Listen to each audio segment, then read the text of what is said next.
Praise the lord. ક્રિસ્મા લભાઈ બહેનો, દિવ્ય દયાના દિવ્ય સંદેશમાં તમારું સ્વાગત છે. જૂન 4 તારીખ. આ સંદેશ સાંભળવા તમારા સૌ માટે અને તમારા પરિવારજનો વિશે પ્રાર્થના કરું છું. તમારા બાઇબલ લઈ લો. માર્કનો ગ્રંથ 12મો અધ્યાય 28થી 34મી કલમ સુધી. પ્રેમ પરમ ધર્મ.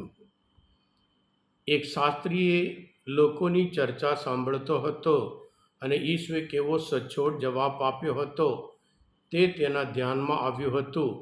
એટલે આગળ આવીને તેણે ઈશ્વરને પૂછ્યું, સૌથી પહેલી આજ્ઞા કઈ છે? ઈશ્વરે જવાબ આપ્યો, સૌથી પહેલી આજ્ઞા આ છે, હે ઇસ્રાયેલ સાંભળ, પ્રભુ આપણો પરમેશ્વર એકમાત્ર પ્રભુ છે.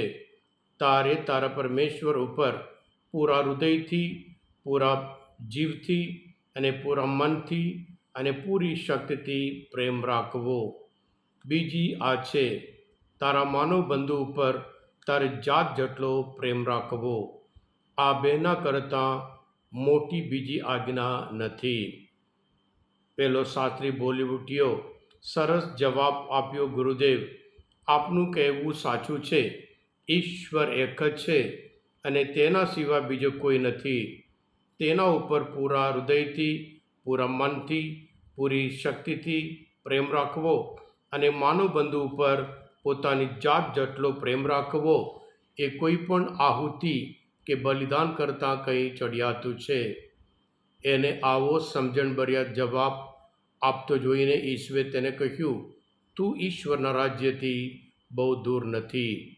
એ પછી ઈસુને વધી પ્રશ્ન પૂછવાની કોઈની હિંમત ચાલી જ નહીં. આ પ્રભુની વાણી છે, તે આપણો આધાર છે.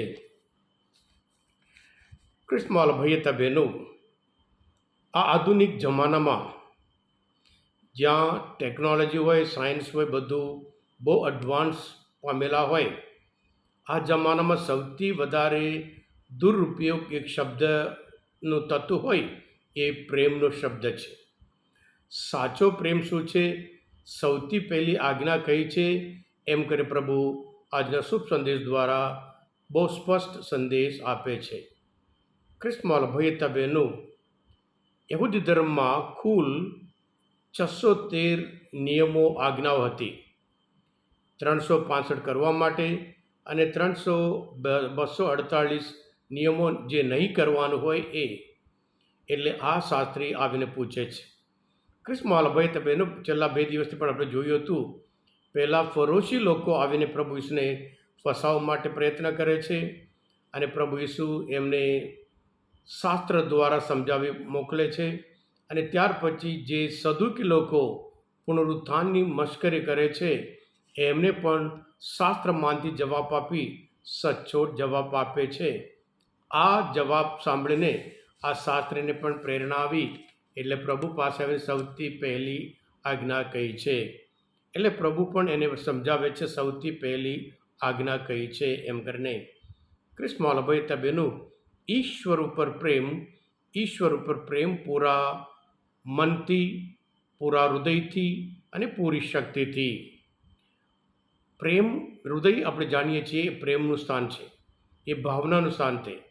એટલે પૂરા હૃદયથી આપણે ઈશ્વરને પ્રેમ રાખવાનો છે અને સાથે સાથે પૂરા મનથી, મન સમજી શકે છે શું કરવાનું, શું નહીં કરવાનું, શું સાચું છે, શું ખોટું છે. એટલે પૂરા મનથી, પૂરી અને સાથે સારી પૂરી શક્તિથી. એટલે શક્તિ શરીરમાં જ આવે છે, એટલે એમાં આખા માણસમાં આવી જાય છે. એટલે હૃદય અને મન અને પૂરી શક્તિ અને એવી રીતે ઈશ્વર ઉપર પ્રેમ રાખવાનો છે. જેમ ક્રિસ્મા ભાઈ બહેનો, ગીત શાસ્ત્રમાં 42મો અધ્યાયમાં પહેલી કલમમાં આપણે જોવા મળે છે, જેમ પાણીના નાળાને સારું હરણ તલપે છે, તેમ હે પ્રભુ તારે સારું મારો આત્મા તલપે છે. એવી રીતે હંમેશા પ્રભુ પ્રત્યે, એ પ્રભુના પ્રેમ પ્રત્યે ઝંખના રાખવાનું છે. અને એવી જ રીતે માનવ બંધુ ઉપર પ્રેમ.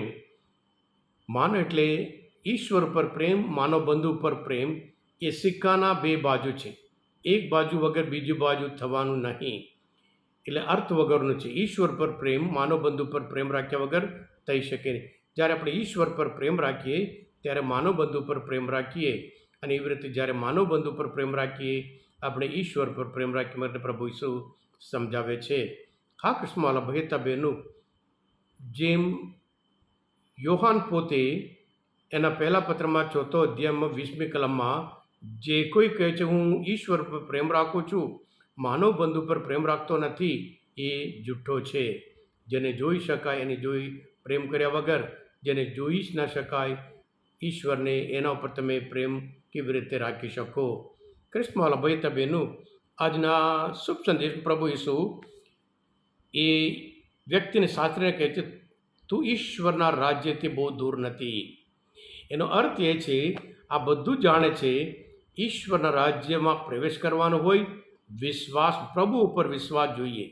પ્રભુ ઉપર વિશ્વાસ અને પ્રભુ ઉપર પ્રેમ, માનવ બંધુ પર પ્રેમ, ત્યારે જ ઈશ્વરના રાજ્યમાં કોઈ પણ પ્રવેશ કરી શકે.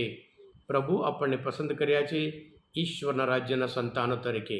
આપણે પણ આ બે નિયમ મુજબ હંમેશા કરી પ્રભુનો આભાર માનીએ. જેમ માતીના ગ્રંથમાં 25મો અધ્યાયમાં અદના માટે કરીએ એ પ્રભુ માટે જ કરીએ છીએ. હા કૃષ્ણવાલા ભાઈ બહેનો, આજના મનન ચિંતન શાસ્ત્ર પર સમજવા માટે પ્રભુ ઈશ્વરને ઓળખ માટે મદદરૂપ થયા હોય તમે પોતે દિવ્ય ધ્યાન દિવ્ય સંદેશ સબસ્ક્રાઈબ કરજો અને બીજા માટે પણ ફોરવર્ડ કરજો, કારણ તમે બધા આશીર્વાદિત છો, અભિષિક્ત છો. પ્રભુ ઈસુ, હું તમારામાં વિશ્વાસ રાખું છું. બોલો દિવ્ય ધ્યાન જય. God bless you all.